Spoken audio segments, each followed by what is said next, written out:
had this idea before because for quite a while, I used to criticize every film that I seen, and even though I like the movies, every time I said something negative about the movie, and people used to criticize me, saying I'm too nitpicky.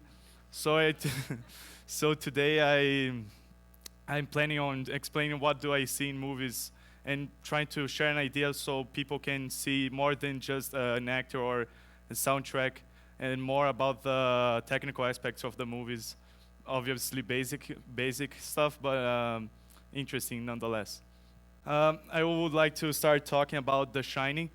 And well, this movie is a movie about a family that goes to a isolated hotel, and there's nothing next to it. So this movie establishes this feeling right in the beginning of the movie when there's an aerial shot that shows the entire terrain of the hotel in the beginning of the movie, showing it's in the top of a mountain, and there's no shops, no towns, and no primarily police or any help next to the hotel. And this hotel is actually huge in the movie, and not having any guests present in the hotel creates a sense of tension in the movie. And Stanley Kubrick, which is the director, explored this with his camera angles and, of course, the whole camera work that is present in the movie. So I would like to show this first shot here. And sorry for the quality because it's an old movie. It's really hard to find 4K images. But in this shot, we are seeing Danny from showing his face, showing his expression while he runs through this huge corridor. So Kubrick gives the sense of how big this hotel is by showing the corridor right behind him as he runs. Another thing that is interesting here in this scene that we can analyze is how the camera height is right a little bit under the Danny's head here, or could be right in Danny's head. It depends on how you analyze it. But to create a sense of immersion while we see the scene, because we're seeing the scene of him running through the hallways right in his height, body height, which creates immersion in this movie or in this specific shot. So we can see the scene again here, but this time we're positioned right after Danny, which is another try to create a sense of immersion in this movie, since his point of view or what he's seeing in this scene is what we actually see. And again, the camera is positioned right in Danny's height, so create the same sense of immersion that we've seen in the last shot that I presented here. And of course, it's a curiosity basically.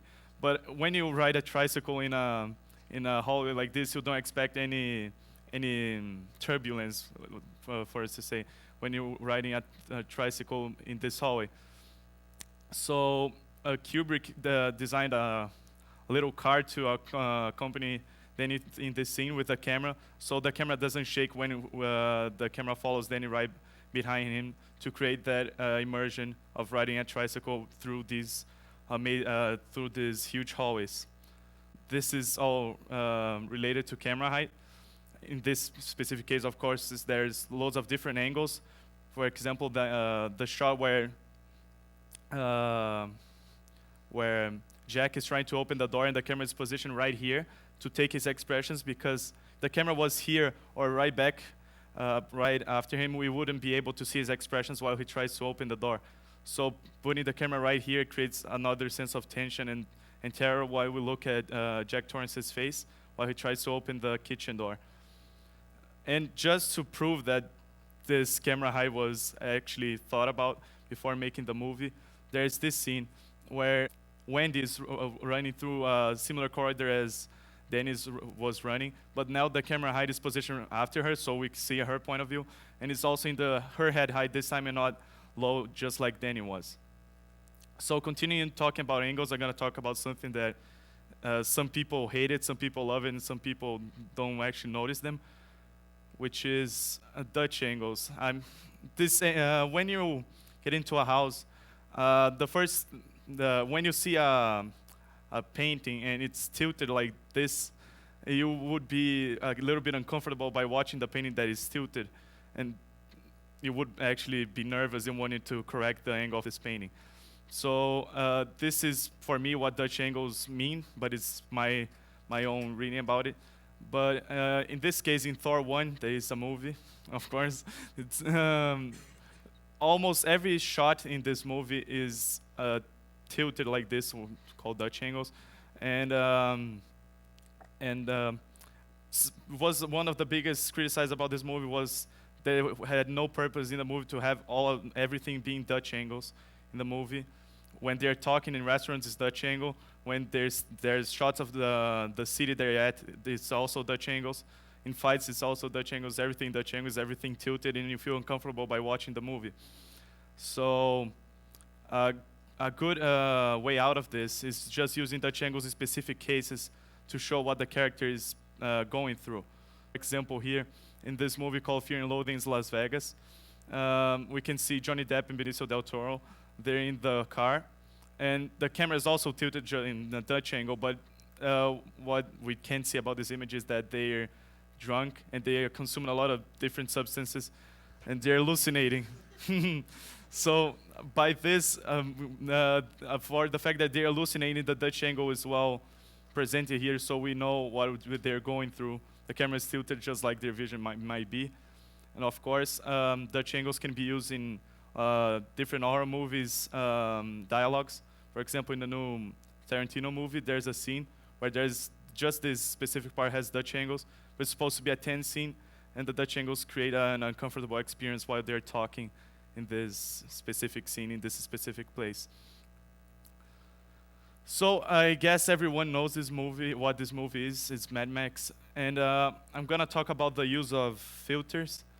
It's not called filters anymore because nowadays it's recorded with a camera where you can adjust the color saturation of each aspect from the scene. So you can just leave the yellow a little bit more vibrant in certain specific cases, just like the sand here.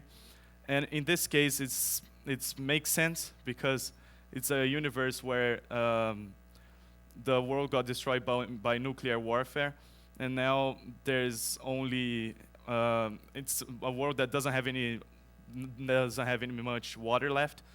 So this sense of everything being so yellow, which is considered to be a warm color, creates the sensation of heat, primarily related to weather. When they're on the desert and you see these types of colors, you may actually think what they're passing through while they live in this desert. And the filters also are really related to this, to create this sense of weather and show. It's not about the main character or to show any emotions, but it's more about developing the state that they live in.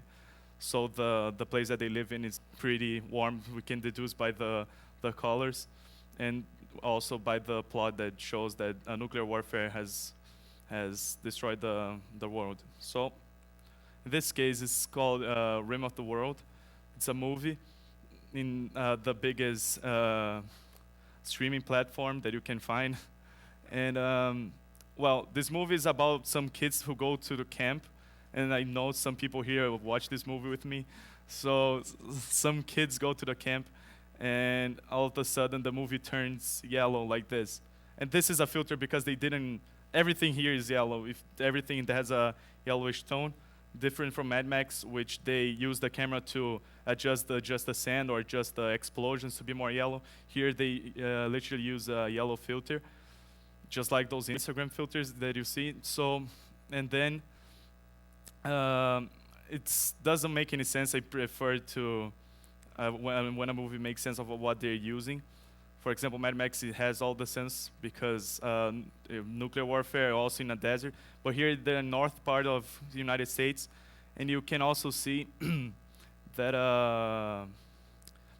that it's all of the sudden between shots, the movie turns yellow out of nowhere just because the aliens evaded, and it's supposed to be related by destruction and also by apocalypse. But in urban areas, normally use a more grayish tone for the destruction, since city can be considered like a gray place if you think about it. So the yellow here doesn't make any sense because they're right next to a huge city. So everyone that makes design or work with colors in general must know this. So um, it's a color scheme or a color circle. So the colors from the bottom half are considered to be cold, and the colors from the bottom top is considered to be warmer. So I was watching a video yesterday about a cinematographer showing the color scheme that they generally use. Of course, you can make loads of different combinations, like triangles between colors, like this green, that red, and this purple. You can make these combinations. But to create contrast in the scenes, most director uses the complete opposite color in this scheme. For example, they can use this blue and this orange in a scene to create a contrast in the scene and make it more pretty. You can see in different movies, maybe the light doesn't have the color that it should have, but it's there for a reason to evoke emotion in the viewer what they're seeing the colors, because colors obviously evoke emotion. So here in the recent released Joker movie, this scene has a blue light over in the ceiling. So just to give some context, and you can see some part of the images are saturated, and there's a bluish, not filter, but a blue tone to the image. Right in the, if you look at the white parts, like the shirt, you can see there's some kind of a blue tone to it, and that's supposed to be because the movie is about a depressed comedian. We can see that the blue evokes this emotion by being considered cold color, and a color that evokes loneliness and depression, depending on the case, but also depends on the reading of the viewer, of course. So they mess with the saturation, and they also mess with the colors. And it's done in a very organic way, since the lights on the streets or the moonlight is, of course, it wouldn't be blue in real life, but it's like this bluish tone in the movie. It's organic because we can understand that some lights could be blue, or it makes perfect sense. And here, when he actually becomes the Joker, and where he actually stays happy for the rest of his life, in a weird way, we can see that the color scheme changes, and there is no more blue related to the scene, and the saturation of the colors are now making them more vibrant instead of just blue, darkish blue. And we can see, and that's also related to his emotion, and that's how they evoke emotion on the viewer while they're watching the movie. And it's not hidden, but it's something that you may not notice during the movie. So here in this movie, it's also from the biggest streaming platform that you can find. There's this guy and there's this girl here, she's supposed to be ugly in this movie. She's like the loser from the school. So that's the first scene of the movie. So I guess everyone here can notice that there's something wrong, primarily with the shelves behind her, where there's only blue books in this library, and behind him, which is supposed to be the cool guy or the popular guy, has only yellow books. This has been criticized, and primarily because it's not organic, just like Joker did, with lights being the color not being the color they should have, but the lights influencing on the movie. But the yellow behind him, and the blue behind her, it's a lazy way to make things, I should say. And also, you could argue that the movie could be a different library, that books are sorted by color, but when they start walking through the library after, you can see that all the other books, just these ones, all the other books are sorted by names or genres, and only these books are sorted by colors, just to to evoke this emotion of her being the loser and him being the popular guy.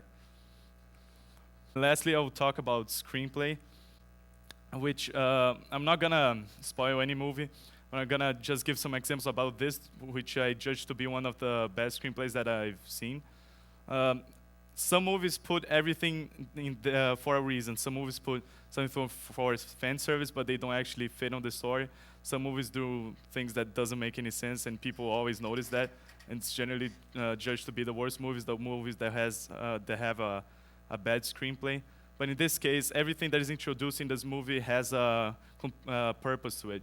For example, in the beginning, we can see he has a trained dog And nobody says that's a trained dog. He just orders the dog to stand still while he puts the food for the dog, and the dog stands still, which the dog should be trained to do this. And also, he picks the dog food can, and you can see the weight from this can while he's trying to put the food out of the can, while he's shaking the can. And we can see the weight from the can by looking at this scene.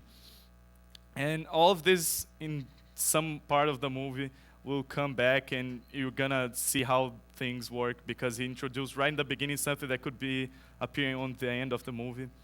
And yeah, that's it. That's how you start believing in the movie, because that's a good screenplay and everything makes sense. So you start having a bigger immersion, since everything in the movie makes sense.